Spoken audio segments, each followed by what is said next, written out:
बिस्मिल्लाहिर्रहमानिर्रहीम।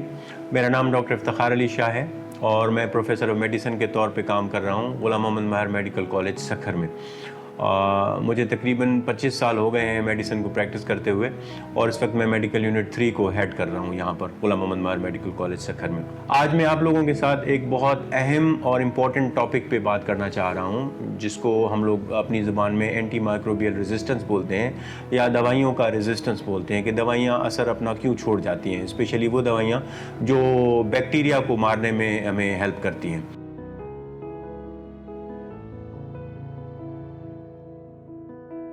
पहले तो हमें ये समझने की ज़रूरत है कि इन्फेक्शन क्या होते हैं। इन्फेक्शन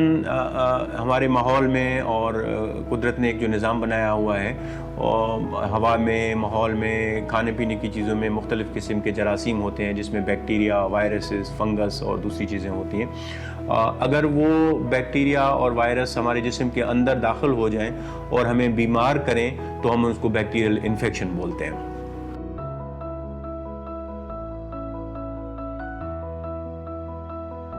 अमूमन हम लोग कुछ दवाइयाँ इस्तेमाल कर रहे होते हैं जो उन बैक्टीरिया को ख़त्म करने के लिए इस्तेमाल करते हैं। जैसे कोई भी बैक्टीरिया हमारे जिस्म में आ जाए, इन्फेक्शन हो जाए, बुखार की सूरत में अलामात ज़ाहिर होना शुरू हो जाएं या फिर कोई और अलामात शुरू हो जाएं, तो फिर हम उनको बैक्टीरिया को मारने के लिए कुछ दवाइयाँ इस्तेमाल करते हैं जिसे हम एंटी बैक्टीरियल या एंटीबायोटिक्स दवाइयाँ बोलते हैं।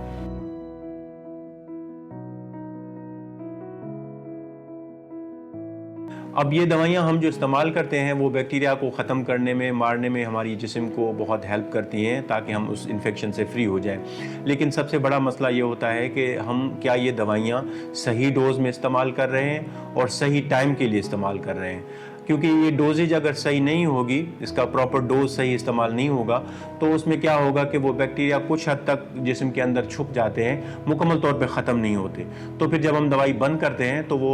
फिर बैक्टीरिया वो बढ़ना शुरू हो जाता है और फिर हमें बीमार करना शुरू कर देता है। सिर्फ वो बढ़ता नहीं है, लेकिन उसने बैक्टीरिया ने फिर एक क़ुव्वत मुदाफ़अत बना ली होती है उस एंटीबायोटिक्स के ख़िलाफ़। तो वही वाली एंटीबायोटिक फिर दोबारा उस इन्फेक्शन के ख़िलाफ़ कभी इस्तेमाल होती है और फ़ायदा देती है, लेकिन कभी कभार वो रेजिस्टेंस पैदा कर जाती है, यानी क़ुव्वत मुदाफ़अत पैदा कर जाती है। फिर वही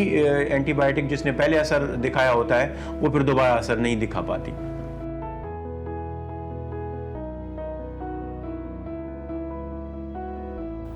अगर हम वही दवाइयाँ एंटीबायोटिक्स हम अगर प्रॉपर डोजेज में नहीं लेते हैं तो फिर हमारे जिस्म के अंदर बहुत सारे मसले मसाइल पैदा हो जाते हैं। पहला सबसे बड़ा मसला ये होता है कि वो जो बैक्टीरिया होता है वो ख़त्म मुकम्मल तौर पे नहीं होता, मरता नहीं है। तो फिर वो जब डोज हम दवाइयों का इम्प्रॉपर या सही नहीं लेते, जब वो दवाई बंद करते हैं तो फिर वही वाला इन्फेक्शन जो है दोबारा बढ़ जाता है, जिसे हम ट्रीटमेंट फेलियर कहते हैं, यानी कि वो दवाई असरअंदाज नहीं रहती। खुसूसन आजकल हम लोग ये देख लें टाइफाइड के केसेस में हम लोग दवाई देते हैं, मरीज़ दवाई लेता है, लेकिन 2 से 3 दिन में जब उसको कुछ ना कुछ अफाका हो जाता है तो वो फिर दवाई बंद कर देता है। या तो उसका ड्यूरेशन सही नहीं होता, या अगर हम दवाई देते हैं, सपोज हम कहते हैं कि 3 दफ़ा लेनी है, तो मरीज़ जो है अपनी मर्ज़ी से 2 दफ़ा लेता है या 1 दफ़ा लेता है, तो उसका प्रॉपर डोज नहीं होता, तो उसमें फिर वो दवाई असरअंदाज नहीं होती जिस्म के अंदर, जिससे हम ट्रीटमेंट फेलियर कहते हैं और फिर वो दवाई अपना असर छोड़ जाती है। उसके आगे जाके नुकसान ये होते हैं कि फिर रिकवरी में टाइम लगता है, मरीज़ ठीक नहीं होता, मरीज़ बार बार उसी इन्फेक्शन का शिकार हो रहा होता है जो अगर प्रॉपर डोज ली जाती तो उससे ख़त्म हो जाता। तो उससे फिर आगे जाके मरीज़ को भी कॉम्प्लिकेशंस होती हैं और फिर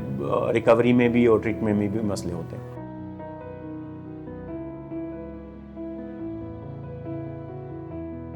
तो अक्सर लोग क्या करते हैं कि अगर मरीज़ को कोई तकलीफ़ होती है तो मरीज़ डॉक्टर से रुजू करने के बजाय खुद ही दवाइयाँ इस्तेमाल करना शुरू कर देते हैं और किसी न किसी के मशवरे पे, घर में किसी अनक्वालिफाइड पर्सन के मशवरे से वो अपनी दवाइयाँ शुरू कर देते हैं अपने ही तजर्बे की बुनियाद पे। उसका सबसे बड़ा नुकसान ये होता है कि ना वो दवाई प्रॉपर डोजेज वाली होती है, ना उसको ये पता होता है कि ये दिन दवाई कितने टाइम के लिए चलानी होती है,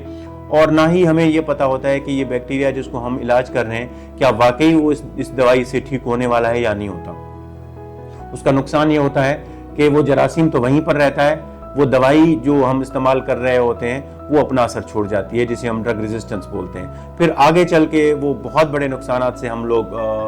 फेस करते हैं, क्योंकि वो दवाई फिर दोबारा उसी बैक्टीरिया पे असर नहीं करती, जिसकी वजह से ना ट्रीटमेंट फ़ायदा देती है और बल्कि उसके दवाई के साइड इफ़ेक्ट्स और दवाई के दूसरे जिस्म पे जो असर होते हैं वो फिर होना शुरू हो जाते हैं, जिसे हम साइड इफ़ेक्ट्स बोलते हैं, जिसकी वजह से मरीज़ को भी नुकसान होता है और ओवरऑल हमारे माशरे में बैक्टीरिया जो हैं वो उस वजह से बढ़ते भी हैं और रेजिस्टेंस बढ़ता है।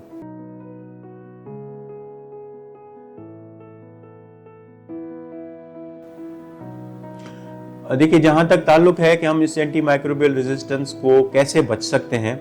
इसके दो पहलू हैं। एक है हमारी आवाम के लिए और मरीज़ के लिए, और दूसरी है हम डॉक्टर्स के लिए।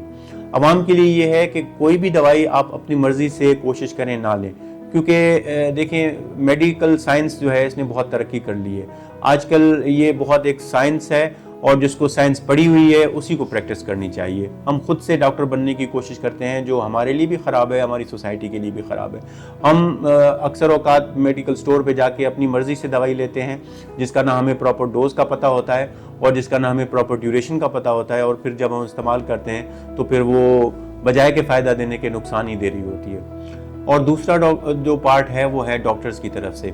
अनफॉर्चुनेटली हमारे पास कुछ लोग ऐसे हैं जो अनक्वालिफाइड डॉक्टर्स कहलाते हैं, जो प्रैक्टिस कर रहे होते हैं, जिसे हम आम ज़बान में अताई डॉक्टर बोलते हैं या क्वैक्स बोलते हैं। उन्होंने कहीं भी मेडिकल कॉलेज से डिग्री नहीं लिया होता, लेकिन वो अपने तजुर्बे के बुनियाद पे क्लिनिक खोले बैठे होते हैं और वो दवाइयाँ चला रहे होते हैं। अब सबसे बड़ा मसला ये होता है कि क्योंकि वो तो उन्होंने मेडिकल कॉलेज में पढ़ा नहीं होता, तो वो प्रॉपर दवाई का इस्तेमाल कहाँ करना है, उसकी प्रॉपर डोजेज क्या करनी है, उसको कितने ड्यूरेशन तक चलाना है, वो उनको कभी पता होता है कभी नहीं पता होता। और दूसरा ये कि हम कुछ टेस्ट करवाते हैं, जैसे हम कल्चर सेंसिटिविटी का टेस्ट करवाते हैं। उस टेस्ट में हमें वाज़ेह तौर पे पता चल जाता है कि कौन सा बैक्टीरिया है जिस्म के अंदर और उसके खिलाफ कौन सी एंटीबायोटिक ने असर करना है और उस एंटीबायोटिक का कितने ड्यूरेशन तक, कितने टाइम तक उसको चलाएं तो उसका फ़ायदा होगा। अब ये सारी चीज़ें जो है वो क्वैक्स जो हैं वो इस्तेमाल कर रहे होते हैं और उसका गलत नतीजा ये निकलता है कि उनकी प्रॉपर डोजेज नहीं होती, या बसर औकात वो ये करते हैं कि जहाँ पे बैक्टीरियल इन्फेक्शन नहीं होता, जैसे नज़ला ज़ुकाम हो गया, वो अक्सर वायरल इन्फेक्शंस की वजह से होता है, जहाँ पे बैक्टीरिया का इस्तेमाल नहीं होता, तो वहाँ पर भी वो लोग एंटी बैक्टीरियल इस्तेमाल कर रहे होते हैं, जिसका बजाय कि उस मरीज़ को फ़ायदा देने के उसका नुकसान ही हो रहा होता है, सिर्फ रेजिस्टेंस बढ़ता है, क्योंकि वो वायरस होता है जहाँ पर बैक्टीरिया नहीं होता तो उसमें एंटी बैक्टीरियल देने की ज़रूरत नहीं होती। तो ये सारी चीज़ें जब मिल जाती हैं मरीज़ की तरफ से भी और डॉक्टर की तरफ से भी, तो फिर हम इस बीमारी, अब तो एंटी माइक्रोबियल रेजिस्टेंस ने एक बीमारी की शक्ल अख्तियार कर ली हुई है, क्योंकि मैं आपको फिगर्स अगर बता दूं कि दुनिया पूरी में 4 से 5 मिलियन लोग, यानी 40 से 50 लाख लोग ऐसे होते हैं जो सिर्फ दवाई के गलत इस्तेमाल से मर रहे होते हैं। तो ये एक बहुत बड़ा थ्रेट है हमारे लिए पूरी सोसाइटी में। ना सिर्फ डॉक्टरों के लिए बहुत बड़ा चैलेंज है, मरीजों के लिए बहुत बड़ा चैलेंज है, सोसाइटी के लिए। ये सिर्फ ना सिर्फ डेथ हो रही होती है बल्कि उसमें बेदरेग इस्तेमाल जो है हमारे लिए बहुत इकोनॉमिक रिसोर्सेज भी ले रहा होता है। बिलियंस ऑफ डॉलर्स इस्तेमाल हो रहे होते हैं गलत दवाई के इस्तेमाल पे। फिर जब वो दूसरी शक्ल अख्तियार कर लेती है तो फिर उस बीमारी को ठीक करने के लिए भी हमें फिर काफ़ी सारे मसले मसाइल फेस करने पड़ते हैं। तो ये ओवरऑल मसला जो है मरीज़ की तरफ से भी डॉक्टर की तरफ से भी, अगर हम दोनों मिल बैठ के इस मसले के सोचें और दवाइयों का सही इस्तेमाल करें तो शायद हम काफ़ी हद तक इस मसले से बच सकते हैं, खुद को भी और बचा सकते हैं सोसाइटी को भी।